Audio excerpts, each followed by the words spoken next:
You are listening to rudolfsteineraudio.com. If you are listening to the podcast of this, it is located at rudolfsteiner.podbean.com. Please consider becoming a patron. As well, there are two publishing houses, steinerbooks.org in America and rudolfsteinerpress.com in England, who are the sole publishers of Steiner into English and have given me permission to do these recordings. Please consider patronizing them as well. This is a reading of a collection of lectures by Rudolf Steiner entitled A Psychology of Body, Soul, and Spirit, Anthroposophy, Psychosophy, and Pneumatosophy. The 12 lectures that will be in this were given in Berlin. The first set on Anthroposophy from October 23rd to the 27th of 1909. The set on Psychosophy, November 1st through the 4th, 1910. And the Pneumatosophy section, December 12th to the 16th, 1911. This is translated by Marjorie Spock, who I'll say recently passed over the threshold, 103 years old. First lecture, Lecture 1, The Human Being and the Senses, given on October 23rd, 1909. During recent years here in Berlin, and wherever the Theosophical Society has been established, we have heard much about the whole range of Theosophy, insights drawn, so to speak, from the highest regions of clairvoyant research. This has made it inevitable, even essential, that something be done to provide a basis for our spiritual movement that is both serious and deserving of respect. This general meeting, which brings our dear members together to celebrate 7 years of the German section's existence, is a suitable occasion to contribute further to a firmer foundation and greater order for this movement. I will try to do this in the 4 lectures on Anthroposophy scheduled for the next few days. Footnote 1. These lectures were given for members on the occasion of the 8th General Assembly of the German section of the Theosophical Society. Rudolf Steiner had opened the general meeting saying, quote, "On this occasion it may be taken for granted that you have a feeling for what is called a cyclic evolution of events, the completion of the first 7-year epoch." Unquote. It also marked a move toward a more Western mode of thinking. Quote, "The task of the West is to develop the spirit of synthesis." Unquote, from Günter Wachsmuth, The Life and Work of Rudolf Steiner. End of footnote. The lectures at Kassel on the Gospel of John, those in Düsseldorf on the hierarchies, the Basel lectures on the Gospel of Luke, and the Munich cycle on the teachings of Eastern Theosophy, all provided an opportunity to climb to noble heights in spiritual research and bring back spiritual truths that are not easily accessible. It has always been at least a part of our concern in the Theosophical movement to ascend to such high peaks of human spiritual knowledge. When we cultivate a feeling for the so-called cycle of cosmic events, we are certainly justified in seeing something of a deeper nature in them. During our first general meeting, when we were establishing the German section, before an audience, few of whom were Theosophists, I delivered lectures that were referred to then as an historic chapter of Anthroposophy. Footnote, the first general meeting took place October 20th, 1902. The lectures he refers to were given to the circle of the Kommenden and were called From Zarathustra to Nietzsche, the History of Human Evolution in Relation to the Ancient East and to the Present, or Anthroposophy. End of footnote. Now, 7 years later, we seem to have completed a cycle, and it is appropriate to speak more comprehensively about the meaning of the term Anthroposophy. An analogy may help clarify its meaning. When we wish to examine a region, we go from place to place, looking at the arrangement of villages, woods, meadows, roads, and so on. What we see at any given place or moment at ground level is always just a very small portion of the whole area. But we can also climb a mountain and survey the entire landscape from the peak. Ordinary sight will not then distinguish the details, but the view will provide an overview of the whole. This analogy illustrates the relationship between Theosophy and what we ordinarily think of as knowledge or science. Ordinary cognition moves from detail to detail through the world of fact. Theosophy, on the other hand, ascends a high peak, and the horizon is thereby enlarged. After climbing that peak, however, special methods must be used to make out the details of what lies below. These methods have been described many times, for example, in my book titled How to Know Higher Worlds. There I show how it is possible to reach that ideal peak without sacrificing the capacity to perceive detail. But there is also a third possibility, which we may infer from our analogy.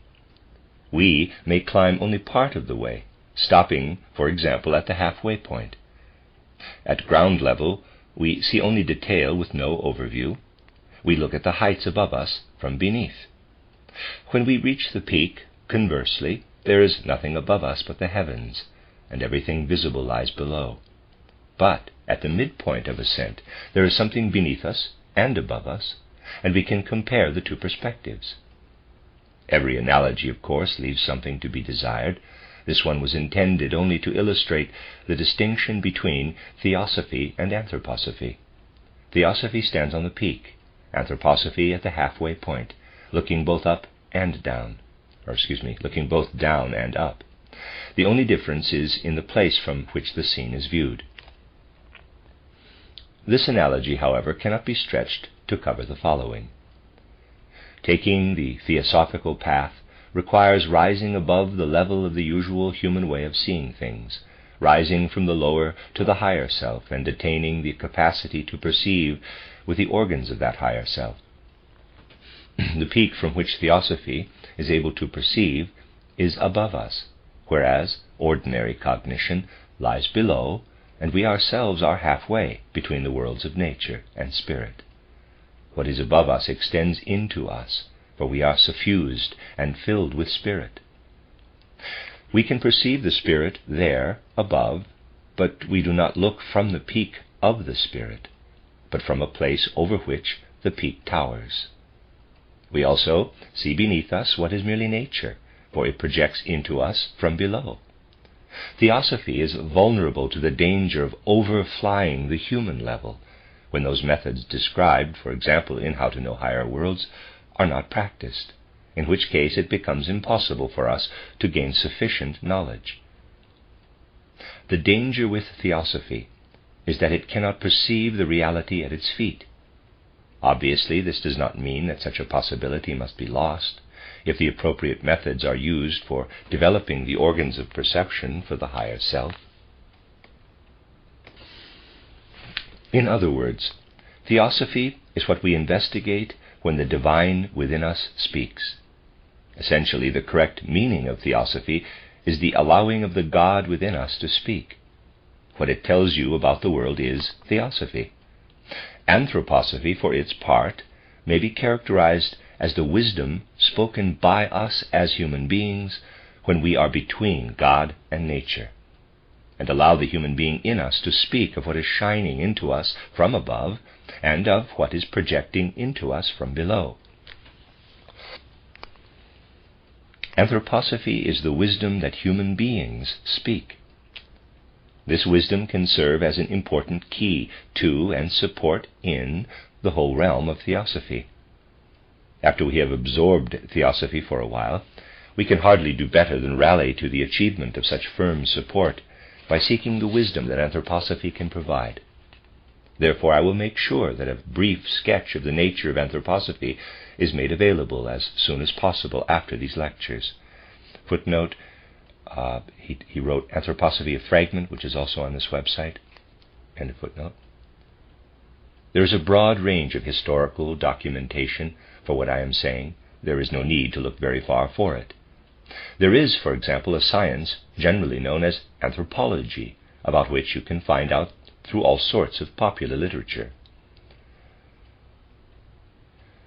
As ordinarily practiced today, anthropology includes not only the human being, but also, when properly understood, everything related to the human being, everything that people can experience in nature and what is necessary for understanding the human being. The starting point of this science of anthropology is an observation of earthly things. It is completely down on earth and moves from detail to detail. It observes what is human through the senses, with the help of the microscope. Anthropology, which is widely regarded these days as the only valid science of the human being, takes its standpoint at a level below truly human capacities. In its investigations, it does not use all the human capacities for research. Now contrast anthropology, which remains stuck at the ground level and cannot work out any of the answers to the burning questions of existence, with what theosophy offers. Theosophy climbs to the loftiest heights to find the answers to the most pressing questions of existence.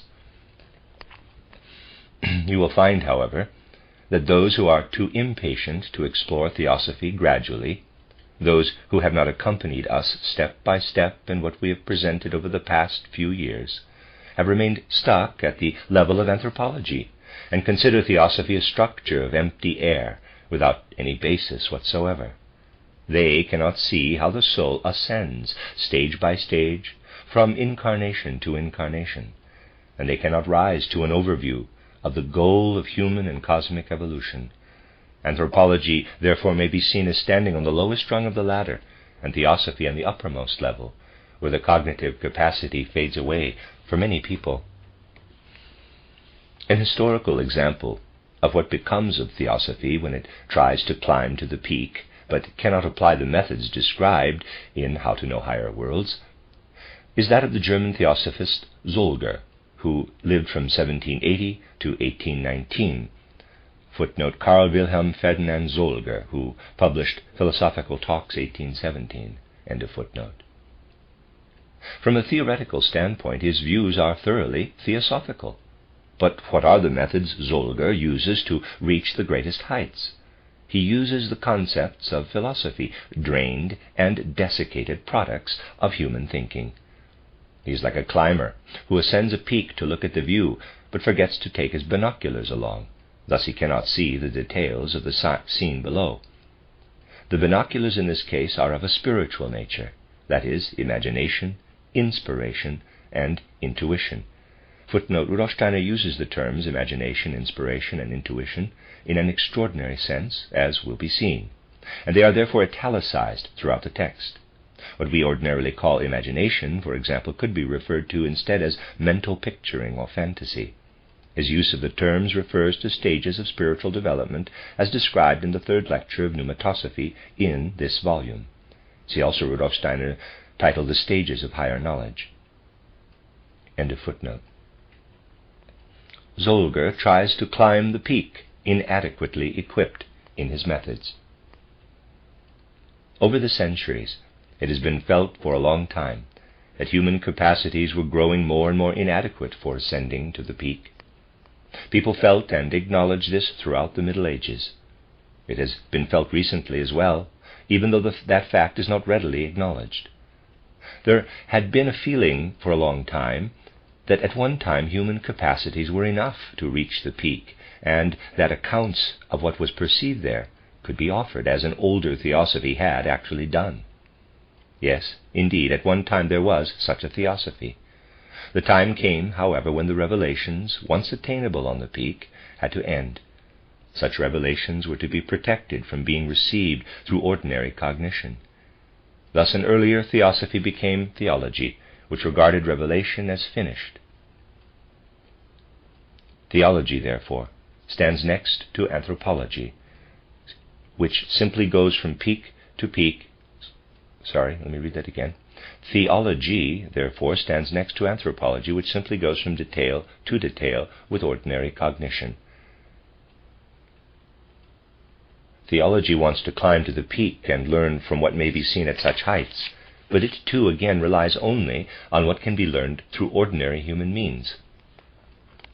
In this case, historical tradition, what was once revealed, and not what ought to be revealed again and again to the human soul working upward. Anthropology and theology faced each other all through the Middle Ages, without one rejecting the other. It is still this way, but with a difference. Contemporary anthropology generally snubs theology by denying it any scientific basis. Yet when, instead of stopping at details, you climb to the midway point I described, you see that the relationship between anthroposophy and theosophy compares to that of anthropology and theology during the Middle Ages. In modern intellectual life, attempts were also made to substantiate anthroposophy, but again with completely inadequate methodology, namely with abstract, dried-up philosophical concepts.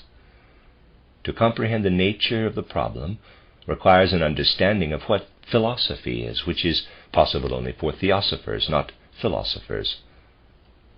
What is philosophy? To answer this question, we have to trace the historical development of philosophy. For example, in ancient times there were mystery schools where the higher spiritual life was nurtured. Pupils there could be guided to spiritual vision through the development of their capacities.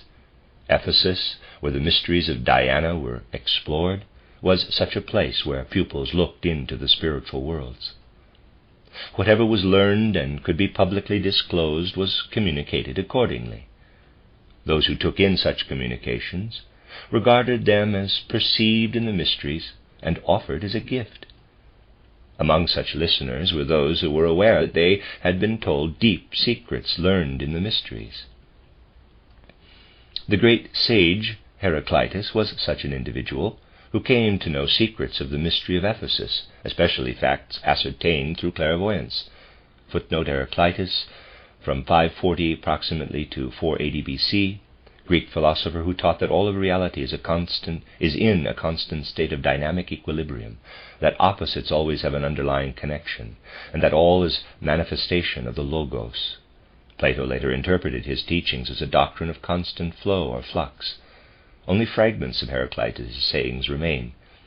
Rudolf Steiner discusses Heraclitus in Christianity as Mystical Fact and Riddles of Philosophy. End of footnote. What was communicated to him in this way, and what he owed to his own partial initiation, he proclaimed in a form suited to ordinary understanding. Therefore anyone who reads the teachings of Heraclitus, the obscure, sees a deeper element underlying them, so that the direct experience of higher worlds can still be seen shining through. Heraclitus's followers could no longer understand that his communications derived from immediate experience of higher worlds, so they became involved in intellectual speculation. They believed in their merely philosophical mentality that they were uncovering errors in Heraclitus, and busied themselves tinkering around trying to correct them. Concepts continued to be fabricated and passed from generation to generation. The remnants of philosophy that have come down to us are nothing more than an inheritance of ancient teachings, with all the life sucked out of them and squeezed dry, to the point where skeletons of concepts are all that have survived. Philosophers themselves are not aware of the concept's source.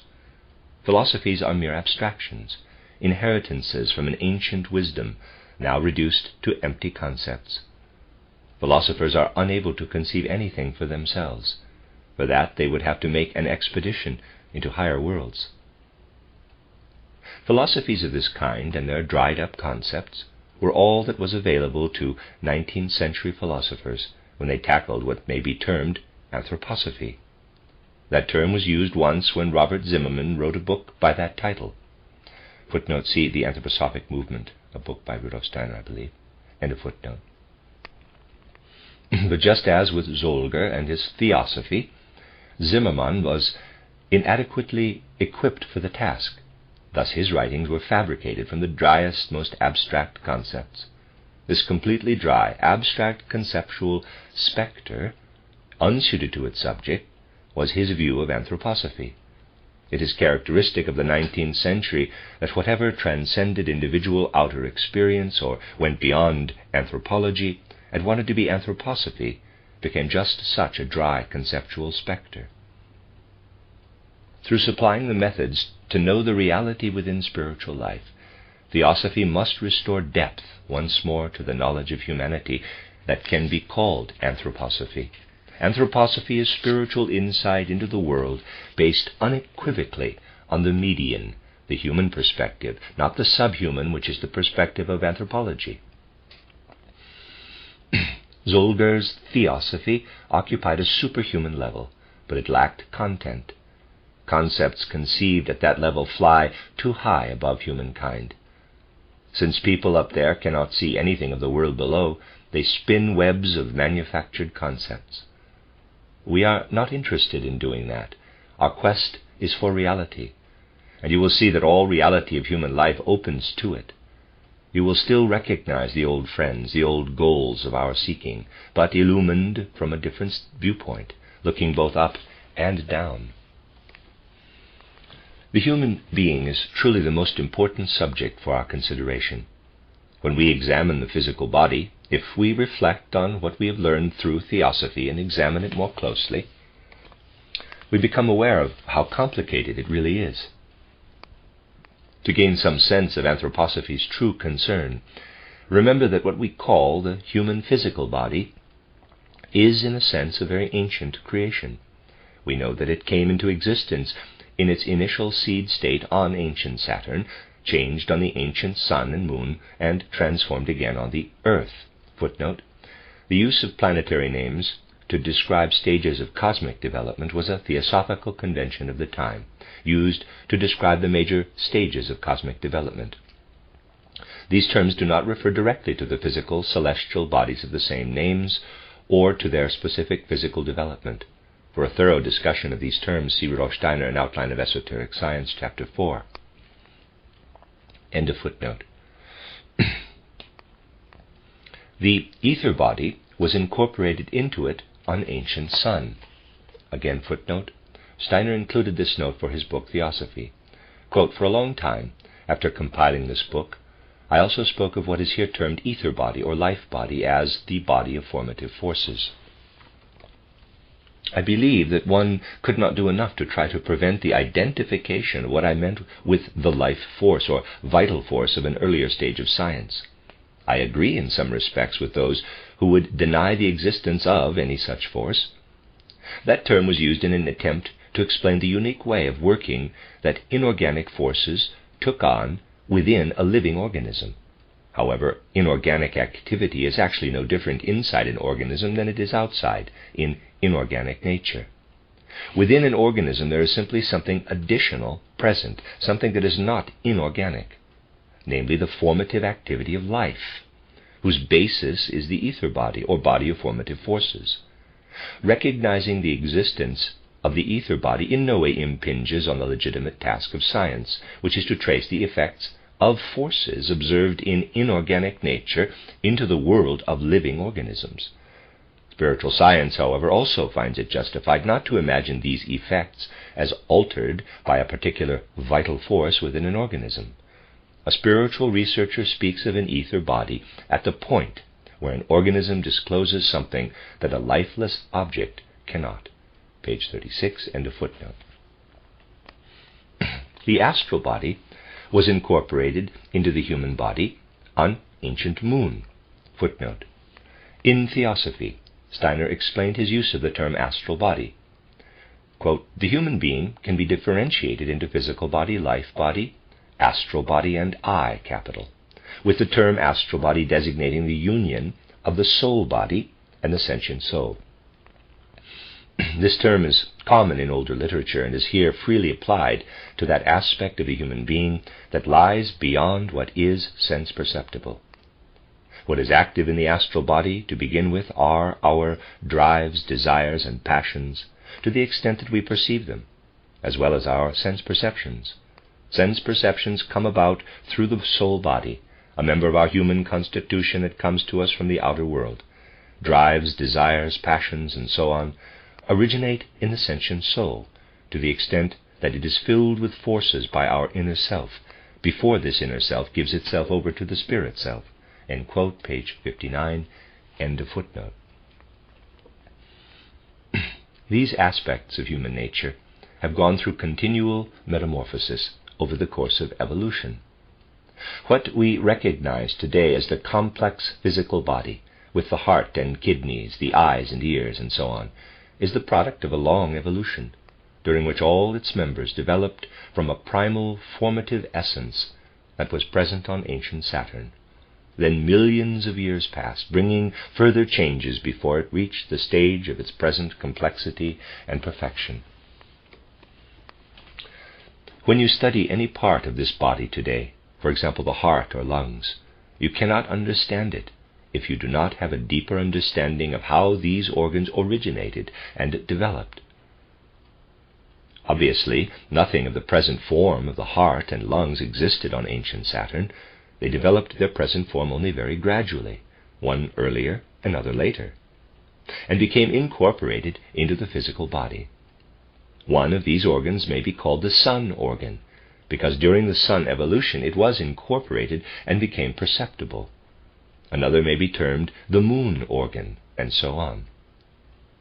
If we want to understand how this complex structure, the human physical body, really came to be and what it means today, we can get the concepts from the universe, from a study of the entire cosmos.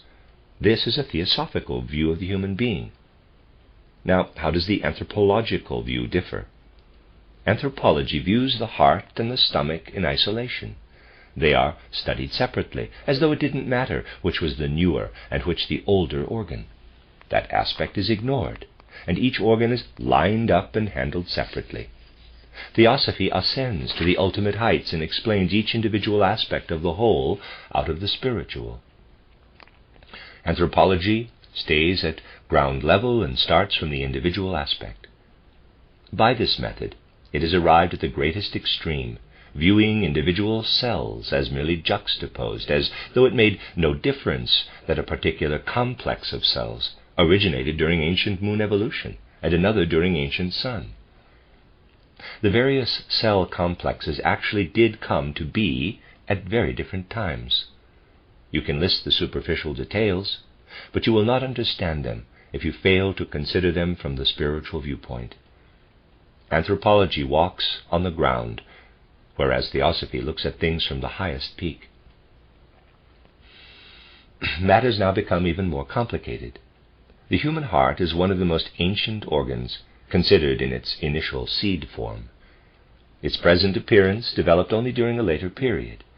The germinal stage of the heart was dependent on the forces at work on the ancient sun. Evolution continued.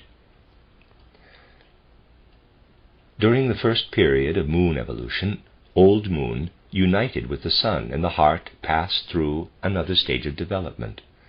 Then came the great event of ancient sun's separation.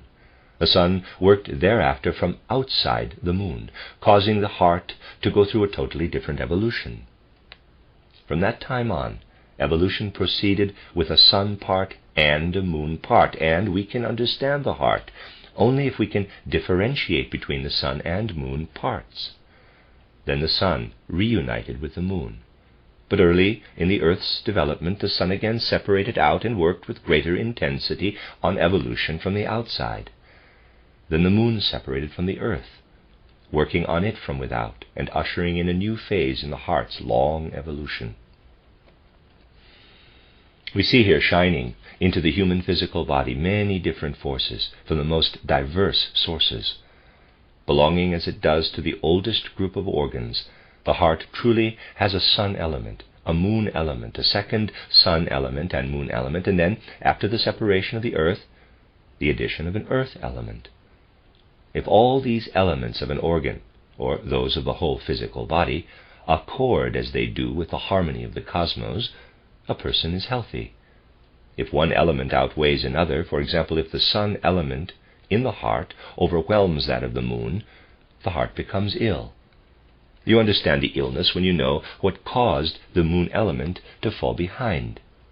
All illnesses result from various elements becoming unbalanced or irregular, while restoration of health is found through restoring harmony among them. Speaking of such things is not enough. We must really understand this harmony and immerse ourselves in the wisdom of the world to be able to find the various elements working in a given organ. The physical body is indeed a tremendously complex structure, as you realize from our considerations so far. You can sense what real occult physiology and anatomy are, since they must consider all these factors and comprehend the human being from the entire cosmos.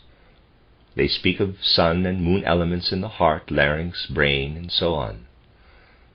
Because all these elements actually work in human beings as they exist before us today, human beings are, so to speak, solidified, crystallized products of all the processes throughout Saturn, Sun, Moon, and Earth phases of evolution. In the human being there stands before us something in which all of these elements are solidified. Anthroposophy, for its part, begins when we do not look out into the universe, but look into human beings themselves as they are today and seek to understand the various human organs, the physical, etheric, and astral bodies, the sentient, intellectual, and consciousness souls. But in anthroposophy, we also have to begin at the bottom to ascend to the heights. For human beings, the sense-perceptible physical world is the bottom level, made up of everything our senses and sense-oriented intellects perceive. Theosophy begins from the whole cosmos and examines the cosmic connections with sense-perceptible physical phenomena, with outer manifestations.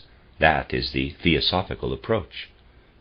Anthroposophy must begin with the human being in studying the physical world. It must study what is of sense-physical nature in the human being.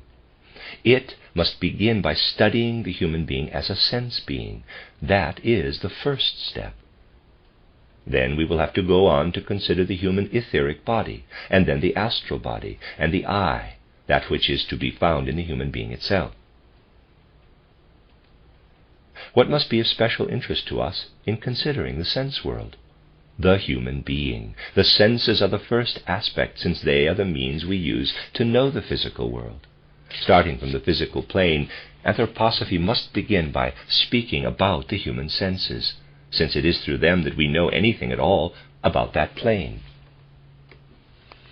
And we will see how vital it is for a true understanding of the human being to begin by studying the senses. Let us take that as our first chapter, then, and ascend from there to contemplate the various spiritual aspects of human nature. When anthroposophists study the human senses, they find themselves trespassing on anthropological ground. Anthroposophy must always start with sense reality, but must be clear that the spirit works down into it from above. Anthropology limits itself to what can be investigated below and confuses everything. Anthropology views the human senses in a way that misconstrues matters and eliminates what is because it lacks a guiding thread for discovering the corresponding truths properly. Let me read that sentence again. Anthropology views the human senses in a way that misconstrues matters and eliminates what is because it lacks a guiding thread for discovering the corresponding truths properly. If no thread exists to act as a guide through factual labyrinths, it is impossible to find the way out. Spiritual research must spin the thread that the legendary Theseus used to guide himself out of the labyrinth of the Minotaur. Ordinary anthropology gets caught there and becomes the Minotaur's victim. We shall see that anthroposophy says something different from the usual outer view. It is interesting to see, however, that contemporary science is forced by the external facts themselves to become more thorough and serious in its observation than it used to be. It is most trivial when speaking of the five senses, touch, smell, taste, sight, and hearing. We shall see that this list of the five senses leads to total confusion. Modern science has, to be sure, recently added 3 further senses, though it doesn't really know what to do with them. Today we will lay the very first foundations of an anthroposophic science of the senses. We will list the senses that are really meaningful in light of the guiding thread discussed earlier. The first human sense for consideration is the one spiritual science might term the life sense. It is a real sense that may be spoken of just as we speak of the sense of sight. What is it? It is something we are unaware of when everything is as it should be, and we sense it only when things within us are not in order. We feel faintness, for example, and perceive this state as an inner experience just as we perceive a color. What comes to awareness as thirst or hunger, or as a burst of energy, is perceived inwardly, just as a sound or color is.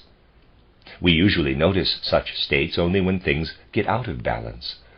The first human self-perception is transmitted by the life sense, whereby the human being as a whole becomes aware of his or her bodily nature.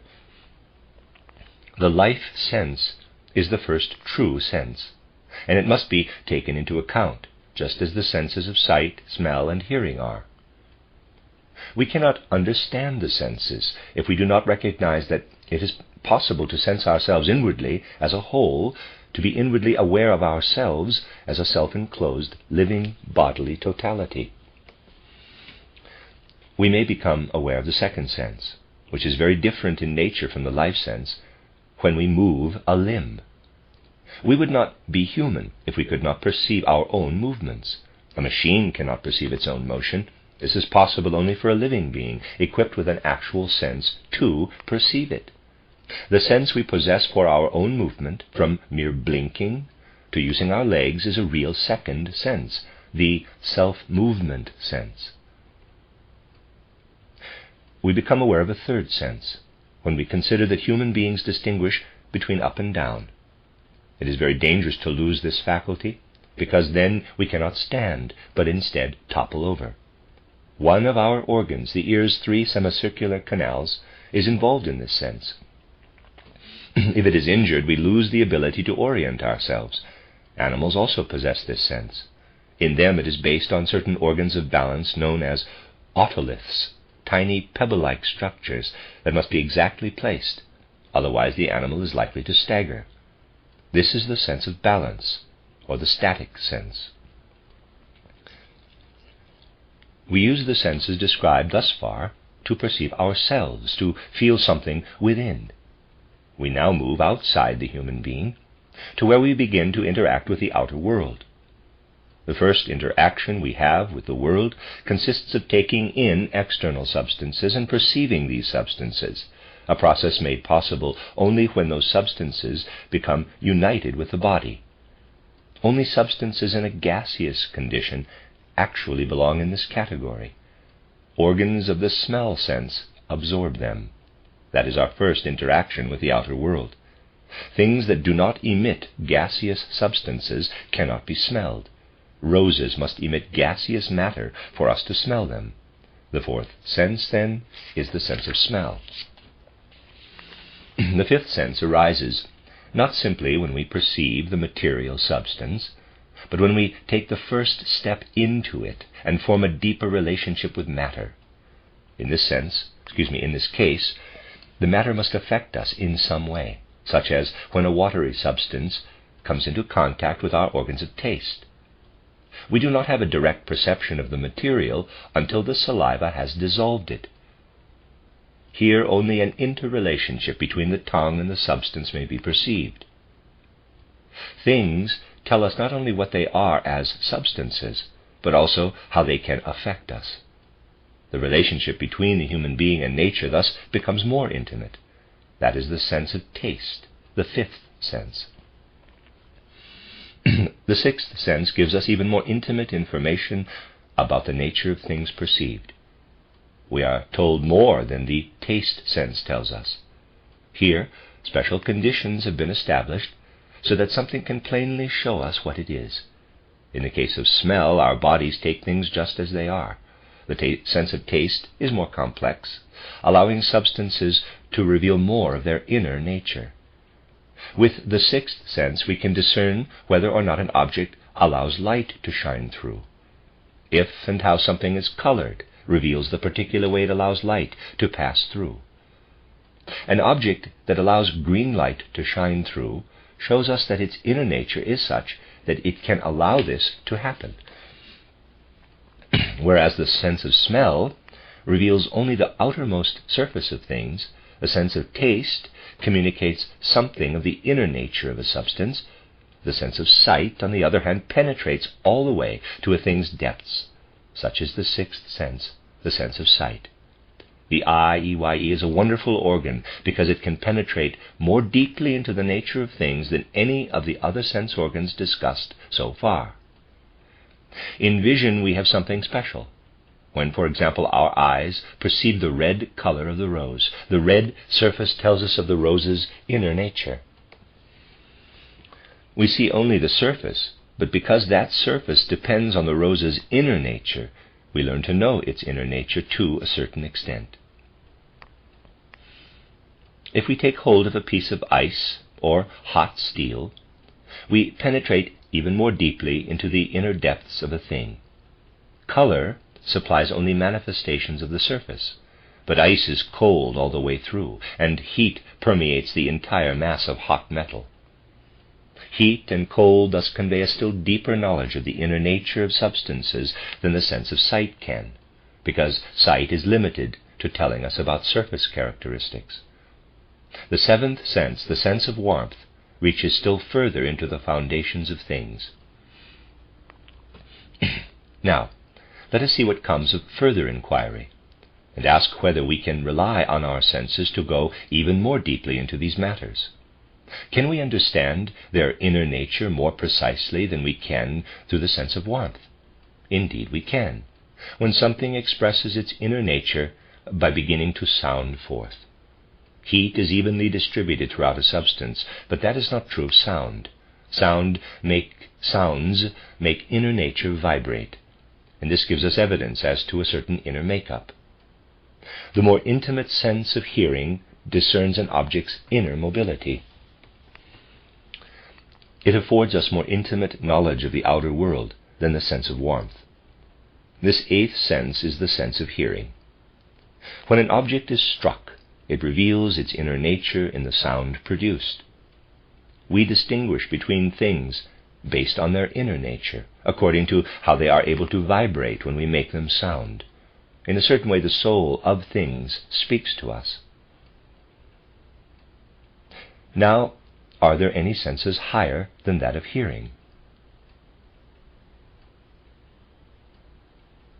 We must proceed much more cautiously when investigating the higher senses, for we must not confuse the senses with something else.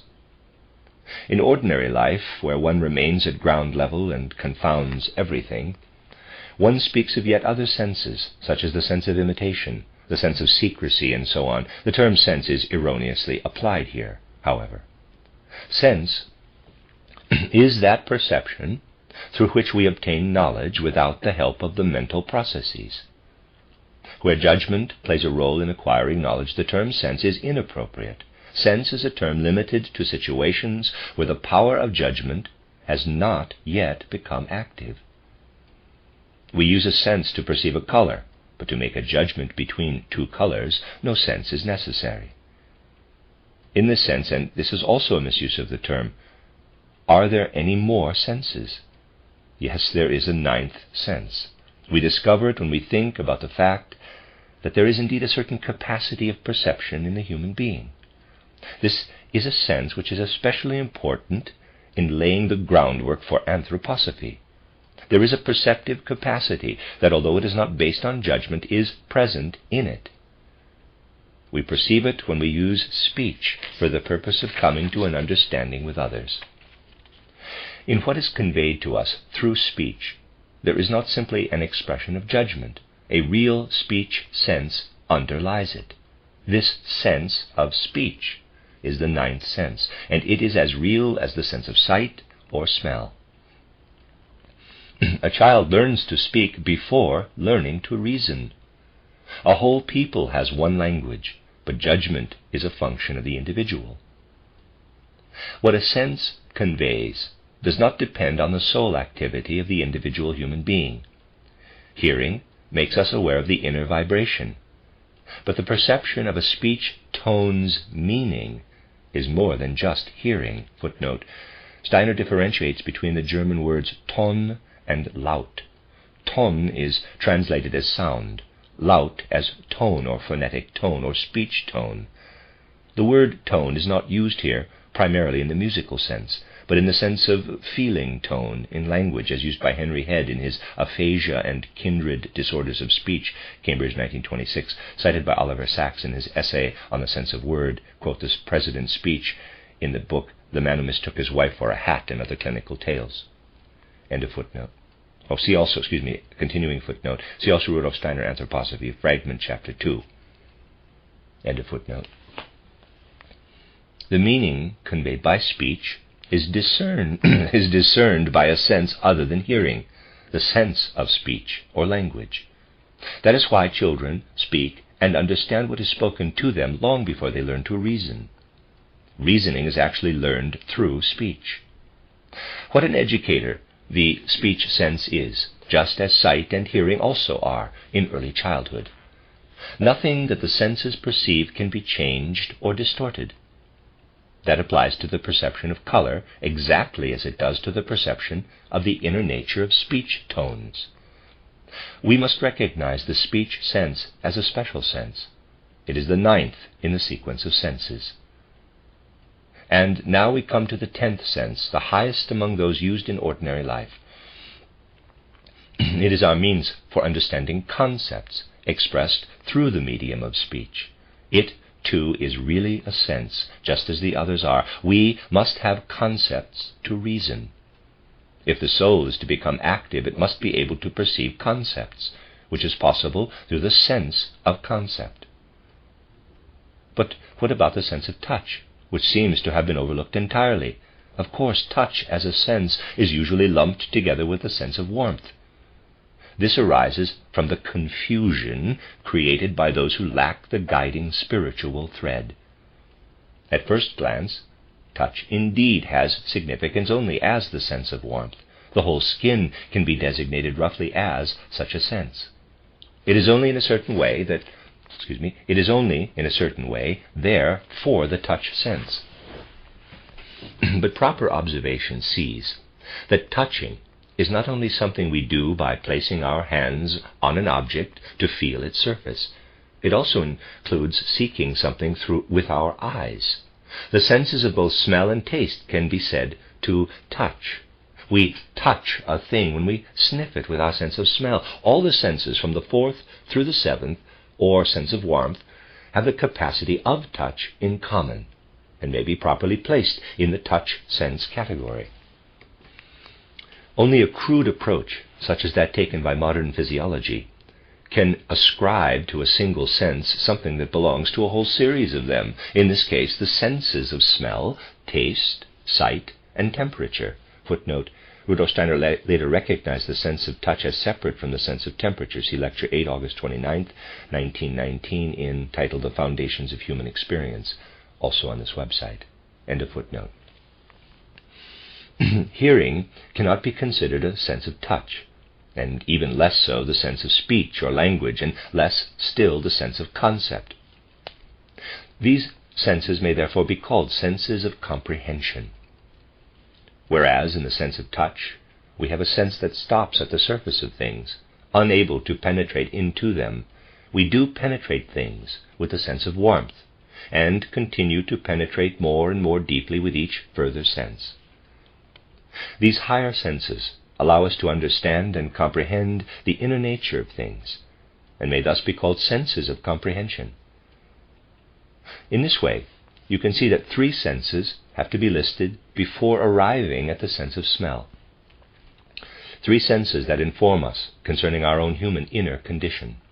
They obtain their knowledge from our inner condition. The sense of smell then brings us to the boundary between the inner and outer worlds. And the higher senses allow us to penetrate more and more deeply into the outer world.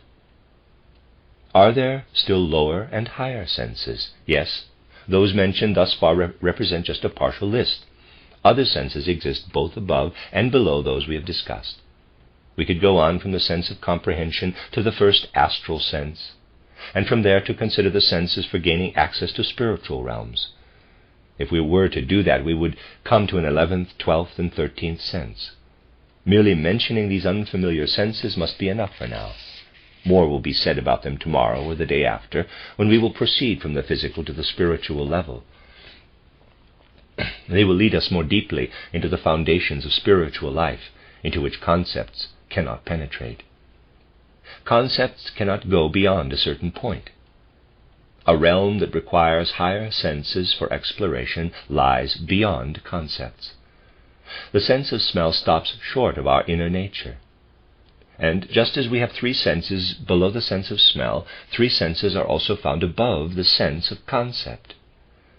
Senses that allow us to penetrate the outer aspect of the spiritual in the same way that the lower three senses delve into external aspects of the physical.